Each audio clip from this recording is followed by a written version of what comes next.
In this video, we see a massive crash in Daily Race C, and this race is good, but it could have been so much better.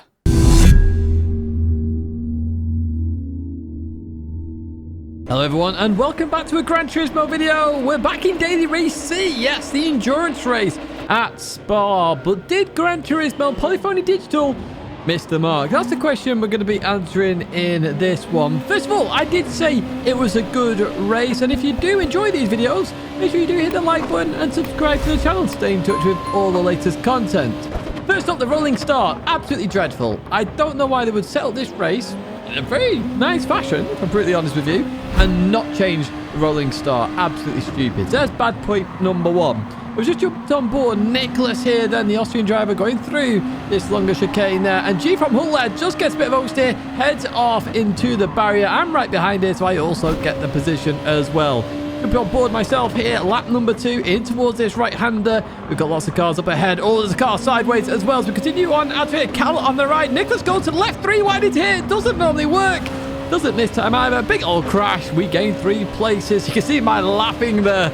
I did enjoy that one. Let's actually have a look at exactly what happened here then. So on board Nicholas first of all, as we go into this right-hander.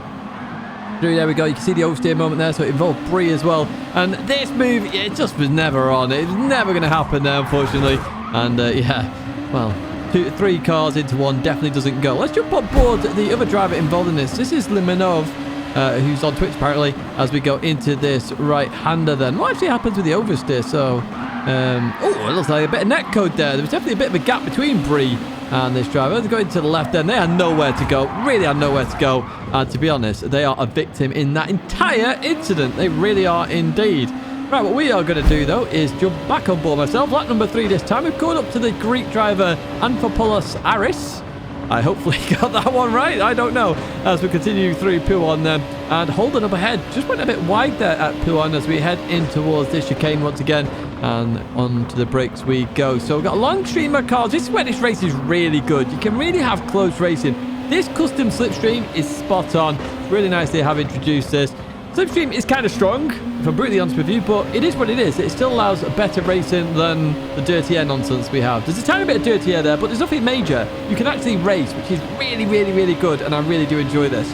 We've got a run on the Greek driver here then, who's represented their country on the car itself as well there. Look at the rear view mirror there as we go into, oh, glass should I say, as we go through the left-hander. Was it engine cover? I don't actually know.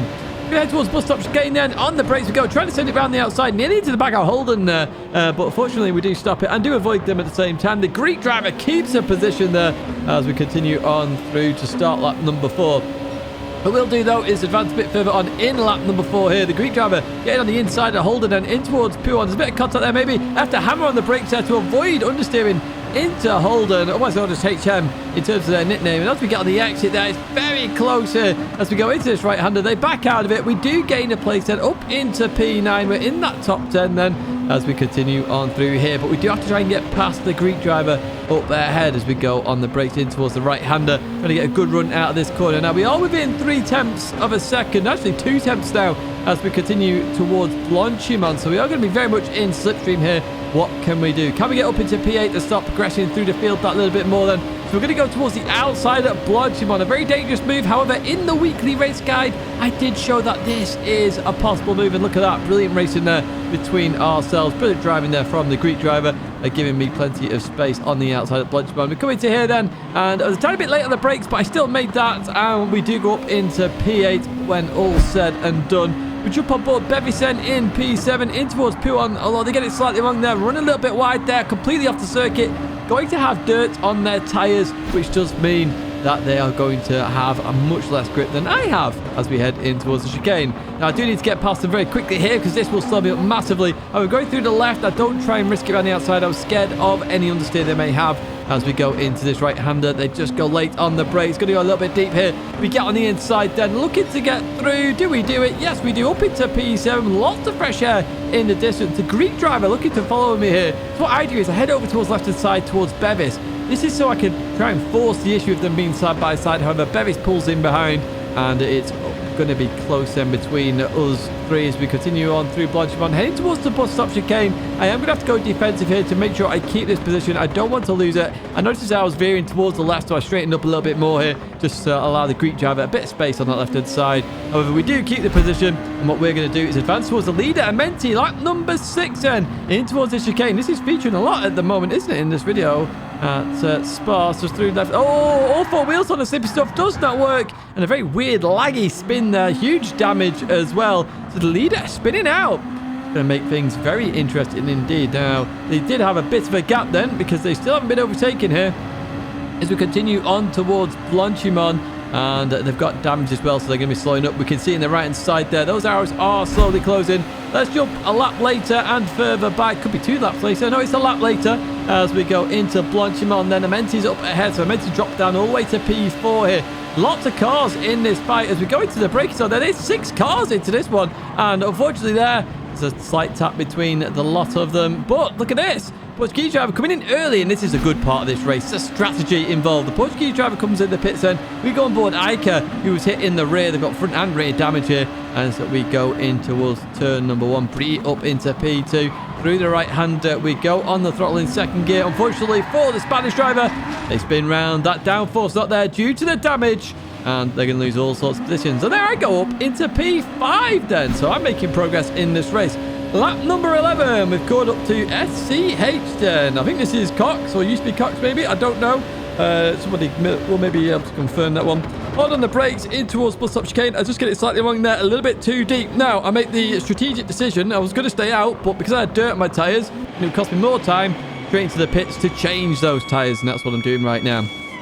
So, let's get those fresh soft tyres on the car. I do apologise in the weekly race guide. I thought you could do a no-stop race, but you can't. There is a mandatory pit stop there. That's my mistake. As we continue on out of here, and unfortunately for me, we're going to have 2 cars that are going to get involved in the action here. We've got the Greek driver, Aris, who we were racing earlier on, and Bevis as well. They've fallen down a little bit in the order. Not sure what's happened to them in this race as we continue on up here then. And we are going to have to get past them very quickly because we've got the fresher tyres, although they do need to warm up a little bit. They're down at under 60 degrees on the fronts. The fronts are the main focus in this race, of course, because of the amount of grip I have. The fronts absolutely get abused on turning. But let's see what happens here then as we go into Lake Home for the 12th time of asking then. In towards the right we go, and you can see the grip difference there straight away. Very struggling to get towards the apex there. Maybe a little bit of dirty air having an impact there as well as we continue into this right-hander. And look at that, SCH just clear ahead of this pack, definitely gaining time at this moment, which is unfortunate for me, and I do have to make light work as quick as I can. Beviser just gets also squirrely there, gets it on the tyres. They go towards the left there to allow me to go. I went to the left to avoid them at the same time, so it was nearly a crash. Fortunately, we did settle all that down, and I did gain a place then as we continue on here. Here's Arison as we head in towards this right-hander. I sort of showed my nose a little bit here, and they let me go, which is really nice of them. Big shout out to you for letting me through there. You didn't have to do that. You did all the same, and I do appreciate that a lot. Jump on board Amenti then. So this is lap number 12. This is our outlap, of course, that we're on, and we're with the leaders right now. And as we can see here, Bree's going to go in the pits. Amenti's going to carry on. Again, the strategy in this race is awesome. I do love this. The fact you can pit on any number of laps here, which suits your needs in terms of racing. Amenti goes to lap 14 here. Lap 14, still not been in the pits. This is the time they are going to go in the pits then as they come in here. Just avoiding that white line a little bit there. That was very close. We jump on board back here with the battle with SCH. I did catch up to them. Lap number 16 now as we go into the braking zone. 66% through this race. Can we get up into P4? Potentially catch up to the leaders, who we can see in the distance as well. The gap is only 4 seconds right now. There's been fighting, non-stop fighting with the leaders. And this is what I said in the weekly race guide as well with this race. If you're on your own, it can get quite boring. But if you're with other people and you're having a good race, oh my word, it can be exciting. Let's see what we can do here versus P4 then. As you can see, we're in the slipstream then. You can see the strength of it as well. We go over towards the left-hand side then, head towards Lake Home. I do want to get by as quick as I can. I still have the fastest lap here. I know I'd lose it at some point. A little bit of contact here, there, and everywhere. As we went to this right, another bit of contact on my rear quarter. I wasn't too happy with that one. You can see my reaction there as we head down here in towards the right-hander then. And a little bit more of a nudge as they missed the apex a little bit. So I wasn't too happy there with that. I know we're trying to race clean and hard, but the little contacts, especially the first one, I wasn't pleased with. And you can see there, I say karma down in the bottom left-hand side. That will be a short at some point, I'm sure. But we do go up into P4, and now we've got the chase on 4.7 seconds to catch up. What we will do, advance a lap later, where it's dropped to 4.5 seconds. We've gained a 10th, woo! But we need to gain a lot more than that. We really do as we go through this chicane. Then let's advance a bit further ahead. Then lap 18, 4.4, another 10th gained. You can see on the right side, my lap times are very consistent right now. I don't have any slipstream to help me here, and I'm just going to push on as much as I can and hope they fight a bit more. Advance a bit further on. We've lost a 10th a second, down to 4.5 then. Let's advance a bit further on, down to 3.4. So they have been fighting here, and we are still pushing on. You can see the consistency of the lap times. We're going to jump towards lap 22 then. Now there's 3 seconds in terms of the gap. You can see them right there. Oh, I was pushing here. I was enjoying the push here in this situation because I knew I could catch up to them. But unfortunately, we're going to advance to the final lap where the gap stays around the same there because eventually they spread out a little bit and then they fall a little bit, and I just couldn't get the last little bit there. But P4 all the same. So this race is good, and I gave it, I think it was 7 out of 10 in terms of my scoring system. So what makes it a 10 out of 10? You're probably asking. Well, this race could have easily been a 10 out of 10 this week. Let me explain why. So, first of all, let's get to the elephant in the room. The rolling start. I mean, yes, okay, we've got enough laps now to try and catch up to the field. But as you've seen in that race, if you're in slipstream, you have a bit of an advantage. Except if you start at the back, and I get onto this point all the time, you don't know where you're starting in Gran Turismo. It's not a case you have a qualifying session then go into the race. You do practice laps and you could end up being at the front if you're in a lower lobby, or at the back if you're in a higher lobby. You have no choice. But the rolling start starting in the middle of the chicane is atrocious. Like seriously, just fix that chicane rolling start. It seems so obvious. You've made such good adjustments to the race, and yet here we are with a chicane start where, I don't know what, a third of the field? 2/3 of the field? Half the field? Start in the middle of the chicane, so it causes massive gaps straight off the bat. It is not needed. Please fix it. If we had a qualifying session and you started at the back, fine. I'd get it. I would get it because it's your quali session. You haven't done a good qualifying. But that's not the case. You can end up at the front or the back. You have no idea where you're starting. So your race can be effectively ruined before it even gets started. Now, next up. It's a long race, really. 24 laps. It is quite a long race, and the weather stays the same. Now, Spa is very well known for its random weather, sporadic weather, dodgy weather, all kinds of weather, let's be honest with you, at Spa. So, Gran Turismo 7 has weather in the game, and yet it's not introduced here. I don't understand why it's not been used, actually. I really don't, because imagine if weather was in this one. It would make their strategy even more interesting. You wouldn't be pitting on certain situations. You'd be looking at the weather radar. Oh, do I need to pit? Do I not need to pit? Oh, there's a bit of rain coming in here. We're going to have to look out for this. Oh, okay. And each race will be different, because one race, it might be 24 laps of rain. Another race, maybe 5 laps of rain, 10 laps of sunshine, and then back into rain. A different race. It creates a bit of randomness. Now, I gave randomness not a good score, because I think it could be a lot more random in terms of this race with the wet weather. I really do. And you know, if they'd have solved the rolling start or the weather, it would have probably got my seal of approval, this one. And either one of those would have made it a 9 out of 10. If they got both, it would have been a 10 out of 10. Because to me, if they fixed the rolling start and give us weather for this particular race, they would have nailed a daily race C, in my opinion. They really would have. It would have been the perfect daily race C. However, it could make it even better than a 10 out of 10. Let me explain why. Spa has night cycles. Well, actually, the 24-hour layout does. The current layout we're using doesn't.